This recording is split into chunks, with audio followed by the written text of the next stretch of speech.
अब straight of Hormuz की जगह पर जहाजों के लिए नया रास्ता खोला जा रहा है। क्या माइंस का डर दिखाकर वसूली का एक नया रूट ईरान तैयार कर रहा है? आखिर ईरान की इंटेंशंस क्या हैं?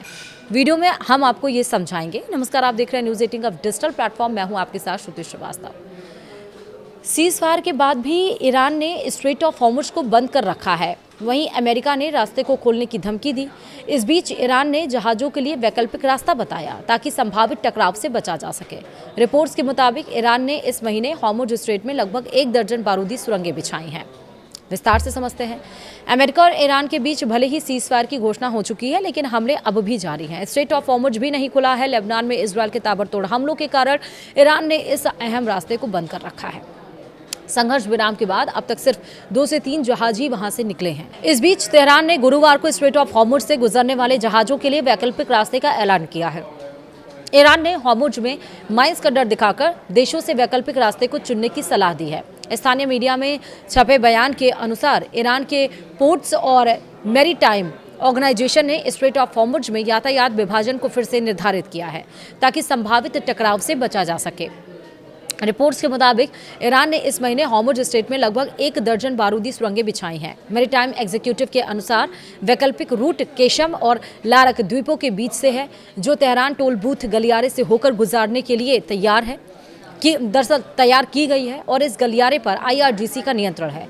वहीं दूसरी ओर बाहर जाने वाले जहाज़ों के लिए निर्धारित मार्ग अब लारक द्वीप के ठीक दक्षिण से होकर गुजरता है। यह मार्ग पूरी तरह से ईरान के क्षेत्रीय जल क्षेत्र के भीतर ही रहता है, जिससे जहाज IRGC की जांच के दायरे में बने रहते हैं। ईरान ने कहा है कि एंट्री के लिए जहाज ओमान सागर से लारक द्वीप के उत्तर हिस्से से होकर फारस की खाड़ी की ओर बढ़े। वहीं एग्जिट के लिए निर्देश है कि जहाज फारस की खाड़ी से निकलते समय लारक द्वीप के दक्षिण हिस्से से गुजरते हुए ओमान सागर की तरफ जाएं। ईरान ने इजराइल द्वारा लेबनान में हमले तेज किए जाने के जवाब में स्ट्रेट ऑफ हॉर्मुज को बंद कर रखा है, जिससे हाल में हुआ युद्ध विराम खतरे में पड़ गया है।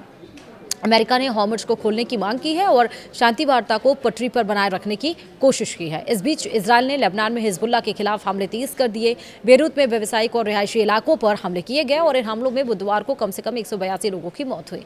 ईरान की संसद के अध्यक्ष मोहम्मद बाकर गालिबाफ ने कहा है कि प्रस्तावित वार्ता अतार्किक है, क्योंकि अमेरिका ने युद्ध विराम की शर्तों का उल्लंघन किया है। वहीं ईरान के विदेश मंत्री अब्बास अराक्ची ने भी कहा कि लेबनान में संघर्ष खत्म करना युद्ध विराम का हिस्सा था, जबकि इजराइल और अमेरिका ने इससे इनकार कर दिया। तो इसका मतलब ये है कि एक तो स्ट्रेट ऑफ हॉर्मुज पर अपनी तैनाती बैठाए हुए है, शर्तों के साथ सीज फायर हुआ था, जहां स्ट्रेट ऑफ हॉर्मुज को खोलने की बात कही जा रही थी, लेकिन स्ट्रेट ऑफ हॉर्मुज अभी भी नहीं खोला गया है। और इसकी वजह यह है कि इजराइल ने सीज फायर होने के बाद भी लेबनान पर हमला किया है, जिसमें 182 लोगों की मौत हो गई है। और उसी पर डोनाल्ड ट्रंप का रिएक्शन आया कि सीज फायर का उल्लंघन हुआ तो ईरान को अब नेस्तनाबूद कर देंगे। इतना बड़ा घातक हमला किया जाएगा जो कभी किसी ने सोचा भी नहीं होगा। लेकिन ईरान दूसरा रास्ता ज़रूर दिखा रहा है कि आप वहाँ से अपने तेल और गैस के जहाज़ों को लेकर जा सकते हैं। वीडियो में था ही। नमस्कार।